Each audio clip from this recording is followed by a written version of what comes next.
오늘 우리에게 주시는 하나님의 말씀은 구약성경 이사야 53장 1절에서 12절까지의 말씀입니다. 제가 가지고 있는 구약성경 1033면 이사야 53장 1절에서 12절까지 말씀 찾으셨으면 교독하시겠습니다. 제가 먼저 1절을 읽겠습니다. 우리가 전한 것을 누가 믿었느냐? 여호와의 팔이 누구에게 나타났느냐?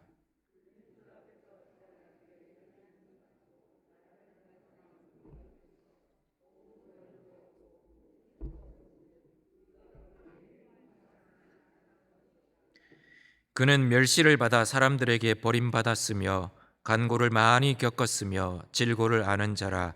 마치 사람들이 그에게서 얼굴을 가리는 것 같이 멸시를 당하였고 우리도 그를 귀히 여기지 아니하였도다.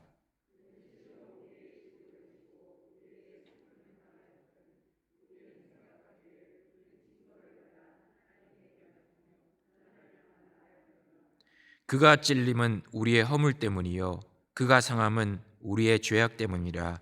그가 징계를 받음으로 우리는 평화를 누리고 그가 채찍에 맞음으로 우리는 나음을 받았도다.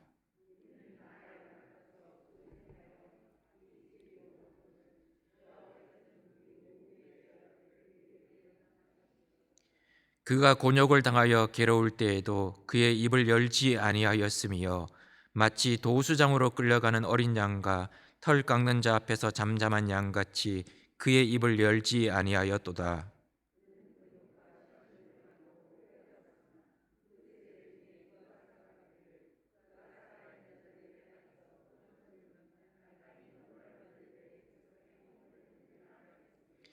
그는 강포를 행하지 아니하였고 그의 입에 거짓이 없었으나 그의 무덤이 악인들과 함께 있었으며 그가 죽은 후에 부자와 함께 있었도다.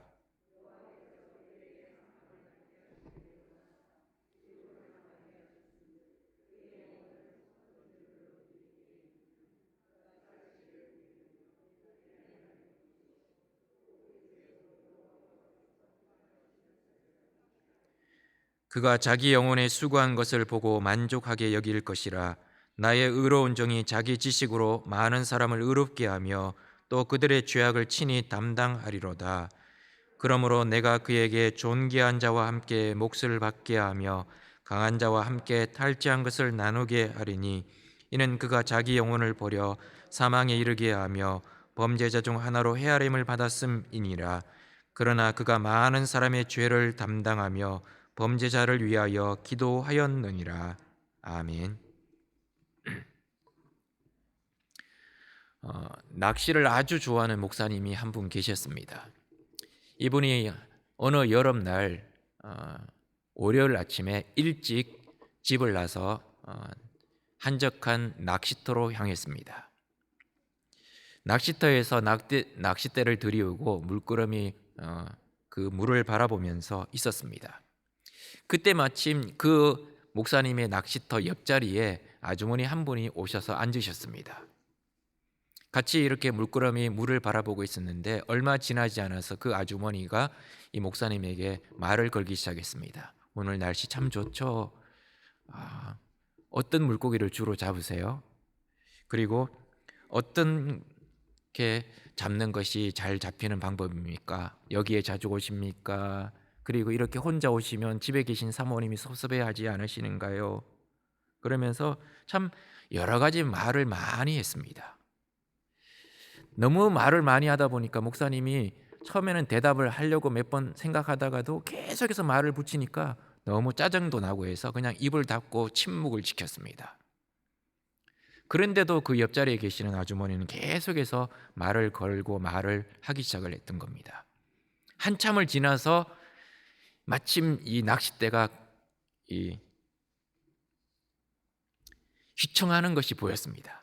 그래서 낚싯대를 딱 들어 올리니까 큰 붕어가 낚였습니다. 목사님 너무 기분이 좋아갖고 그 붕어를 이렇게 정리하려고 하는데 옆에서 이 아주머니가 또 한마디를 거둔 겁니다. 아이고 저런 안 됐다. 붕어야 너는 참 신세가 안 됐다. 어떻게 하다가 저렇게 붙잡혀서 이제 신세가 넌 다 끝났다. 아이고 안 됐네 하면서 또 그렇게 이야기를 핀잔을 주시는 겁니다. 참다 목사님이 어쩔 수 없이 한마디 해야 되겠다고 생각을 하고 한마디를 내뱉었습니다. 여기 입을 계속 벌리고 있으면 어떤 신사가 되는지 잘 보셨죠? 예.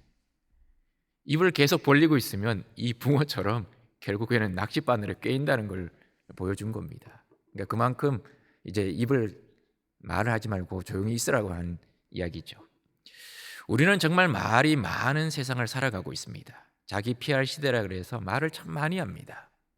특별히 또 지금은 선거철이다 보니까 말들이 굉장히 많이 있습니다. 선거에 나온 후보들도 말을 참 많이 하고 후보들에 대해서도 말이 참 많습니다. 그 수많은 말들 중에서 결국 우리의 삶을 감동시키고 우리의 삶을 유익하게 하는 말들이 어떤 말인지 분간하기 어려울 정도로 말이 많습니다.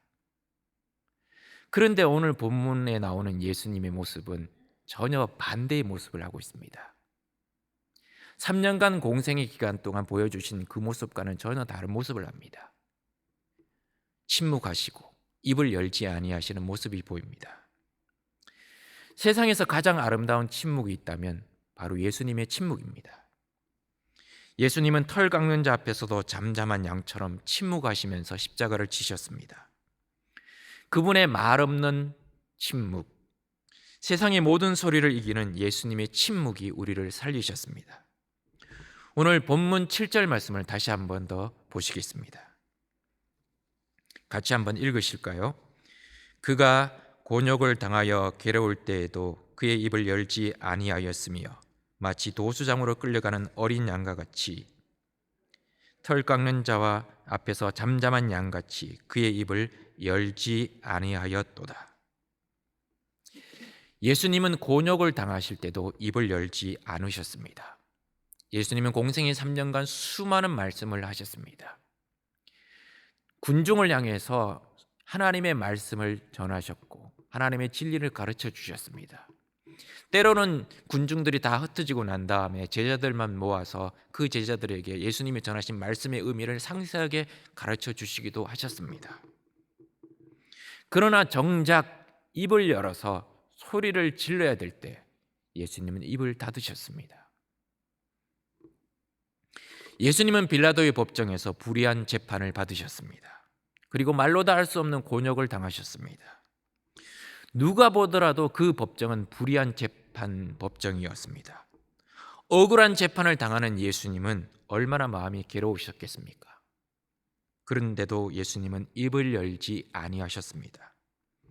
한마디도 대답지 아니하시고 끝까지 침묵을 지키셨습니다. 그런가 하면 예수님은 헤롯의 궁궐에서도 침묵하셨습니다.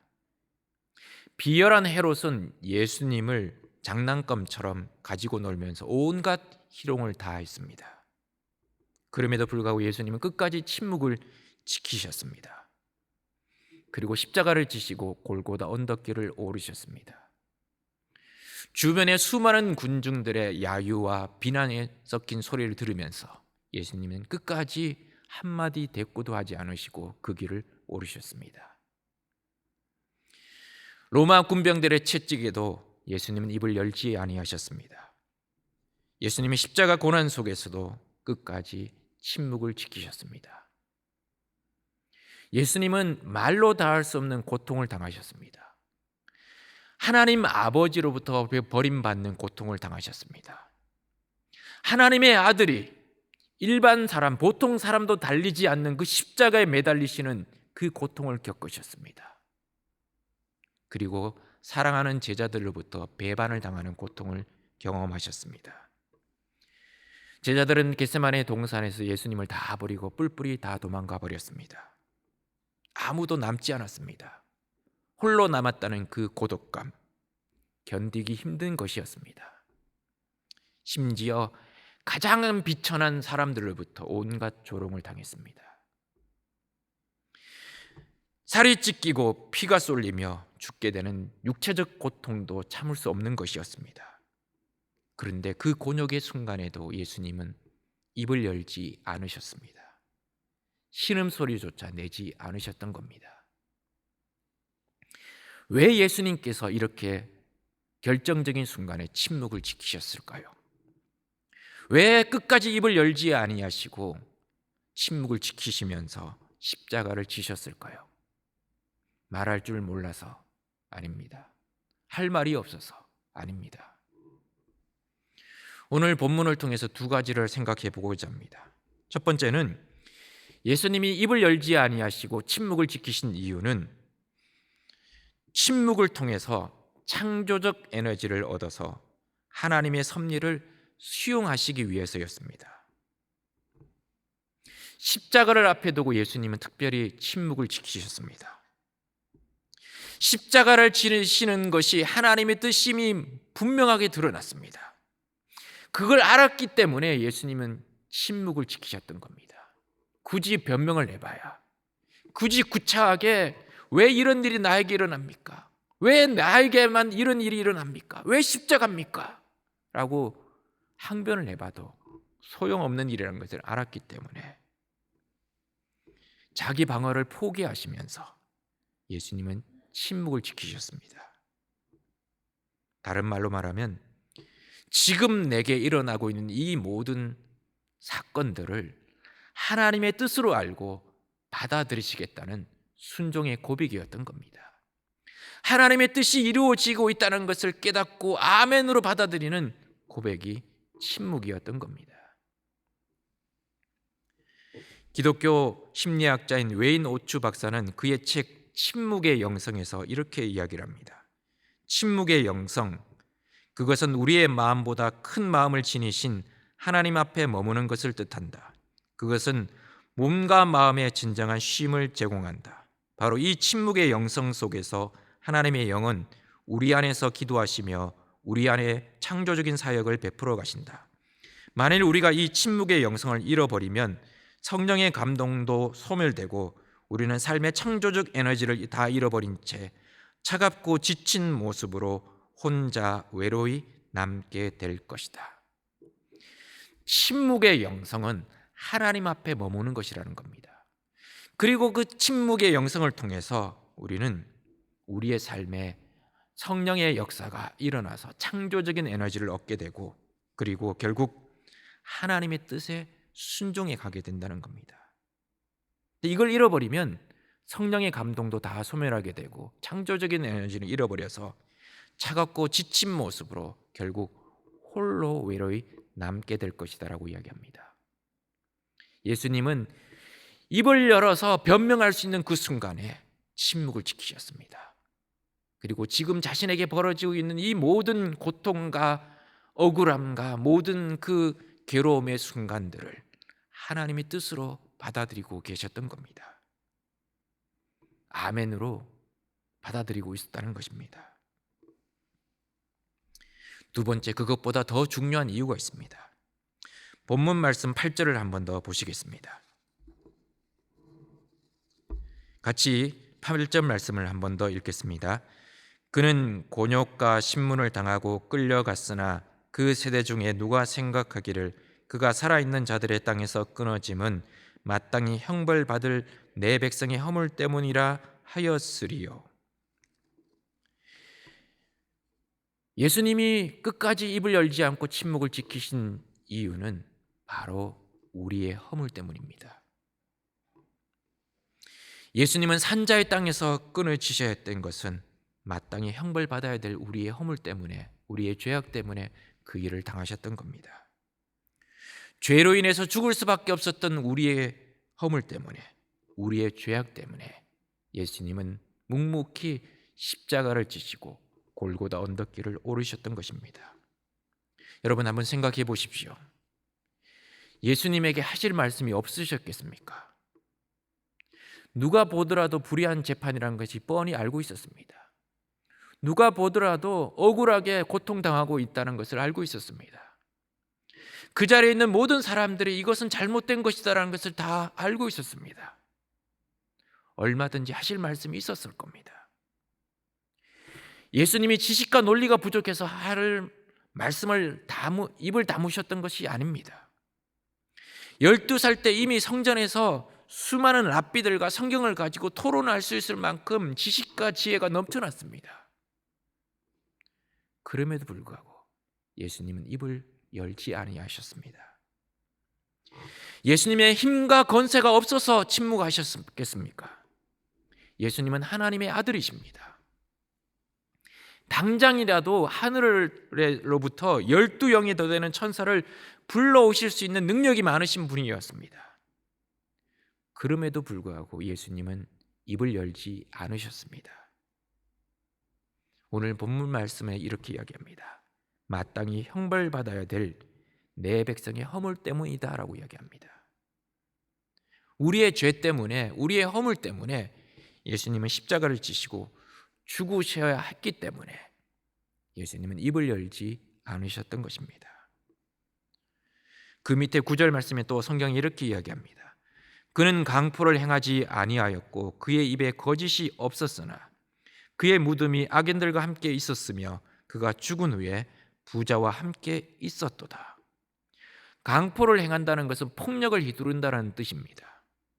예수님은 강포를 행하신 적이 한 번도 없었습니다. 폭력을 휘두르신 적이 없었다는 겁니다.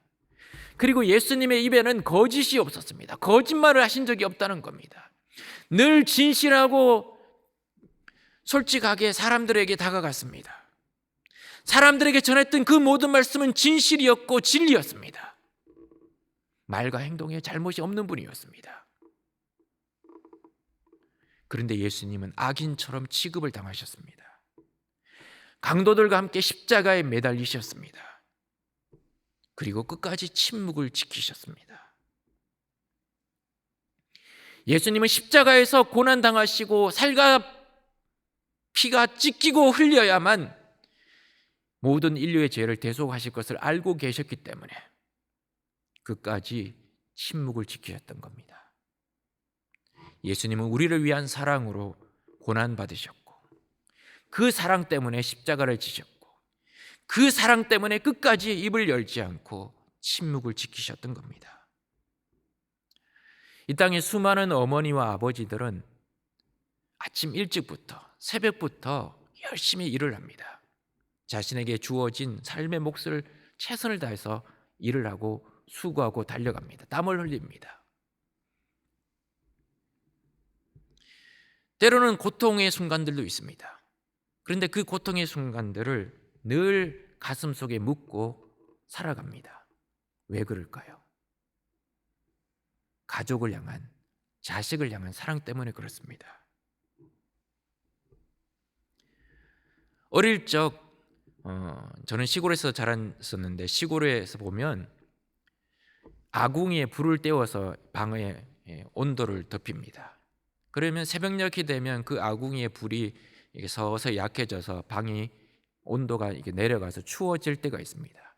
그러면 꼭 새벽이 지나면 아침까지 누군가 그곳의 아궁이에 또 불을 지펴서 해가 뜰 무렵까지 방이 따뜻하게 온도를 유지하는 것을 경험한 적이 있습니다. 누가 그렇게 하느냐?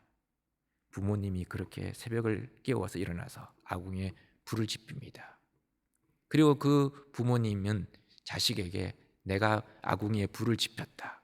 그래서 이렇게 따뜻한 방에서 따뜻하게 잘 수 있었다라고 자랑하지 않습니다. 왜 그럴까요? 사랑 때문에 그렇다는 겁니다. 사랑하는 성도 여러분, 참 사랑에는 말이 필요가 없습니다. 참 사랑은 말일 필요가 없습니다. 행동만 있을 뿐이라는 겁니다. 십자가를 앞둔 예수 그리스도의 그 참사랑 침묵 속에서 드러나게 되었던 겁니다. 저와 여러분을 향한 아버지 하나님의 사랑은 예수 그리스도의 그 침묵 속에서 우리를 향하고 있었던 겁니다. 하나님의 사랑은 그렇게 말없이 침묵 가운데 우리를 향하고 있었습니다.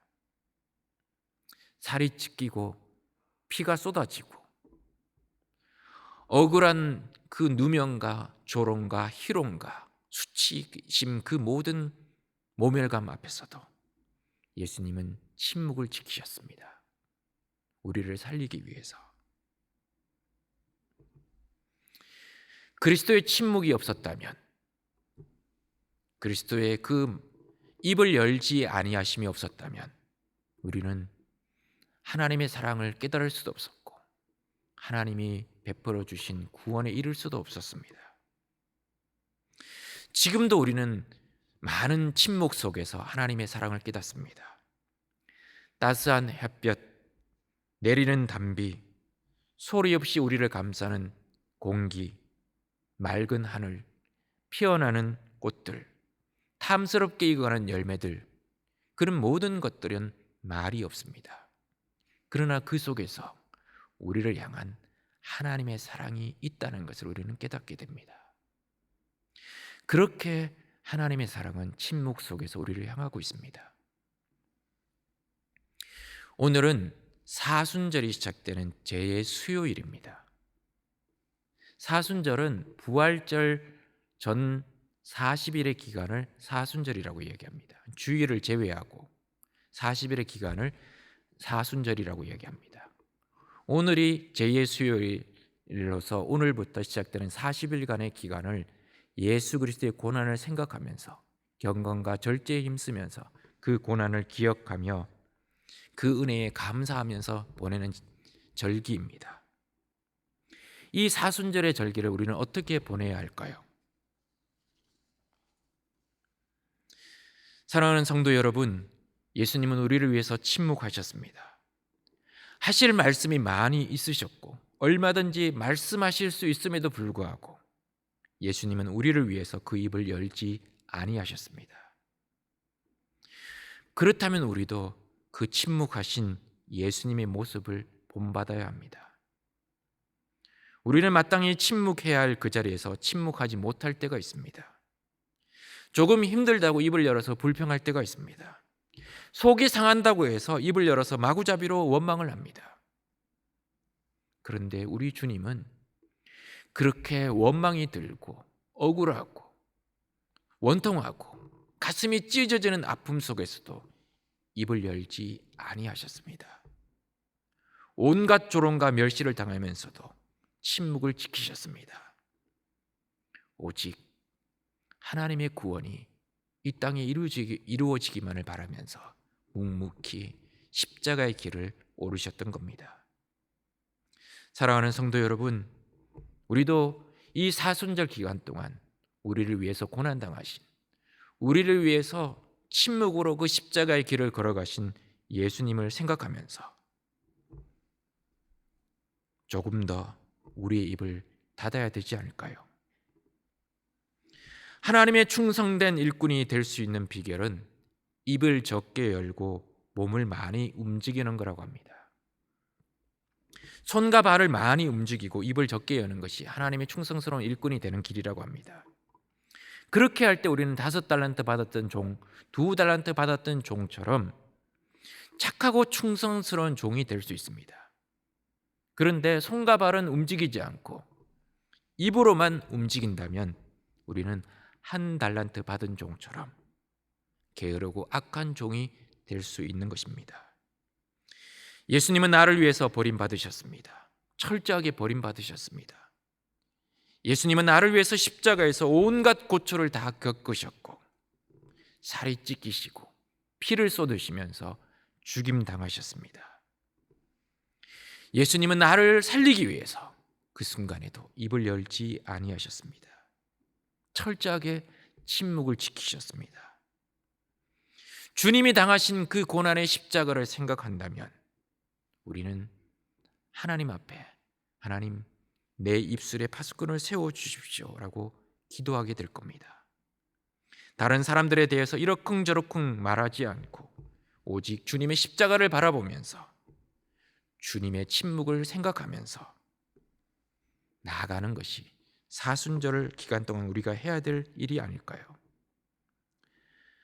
2002년에 개봉한 집으로라는 영화가 있습니다.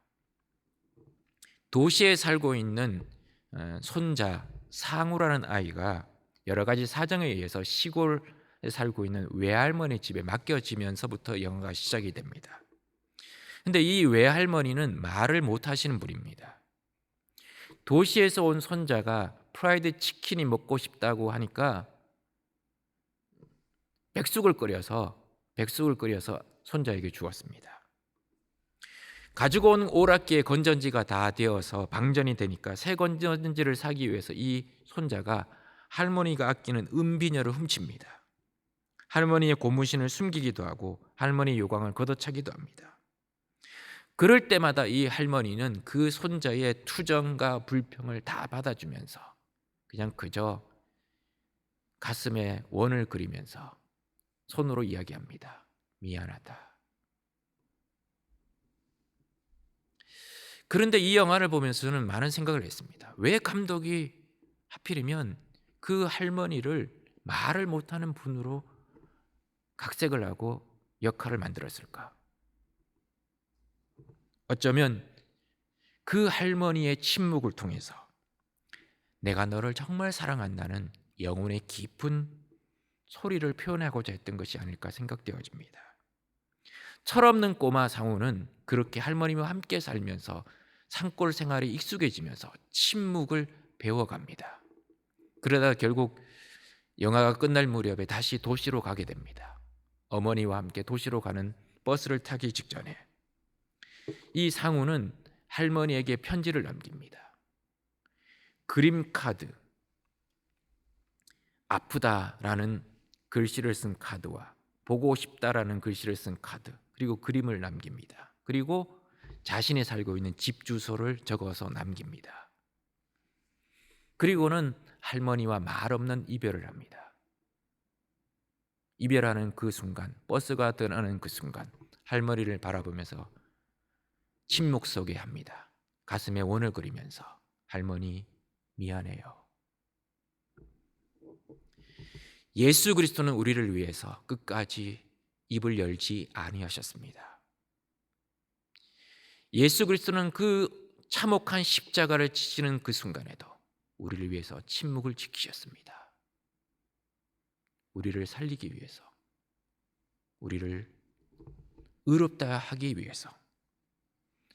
사순절을 시작하면서 우리는 그 예수 그리스도의 침묵을 깊이 생각하면서 우리가 정말 입을 열어서 항변하고 싶고 변명하고 싶고 하는 그 순간에도 주님의 그 십자가의 침묵을 생각하면서 이 기간을 정말 우리의 입을 닫고 십자가만 생각하며 십자가만 바라보면서 그 주님의 사랑을 생각하고 나아갈 때라고 믿습니다. 그리스도의 침묵은 우리를 살리기 위한 것이었습니다. 기도하시겠습니다. 하늘에 계신 우리 아버지여, 이름이 거룩히 여김을 받으시오며 나라의 임하옵시며 뜻이 하늘에서 이루어진 것 같이 땅에서도 이루어지이다. 오늘날 우리에게 일용할 양식을 주옵시고 우리가 우리에게 죄 지은 자를 사하여 준 것 같이 우리 죄를 사하여 주옵시고 우리를 시험에 들게 하지 마옵시고 다만 악에서 구하옵소서. 대개 나라와 권세와 영광이 아버지께 영원히 있사옵나이다. 아멘.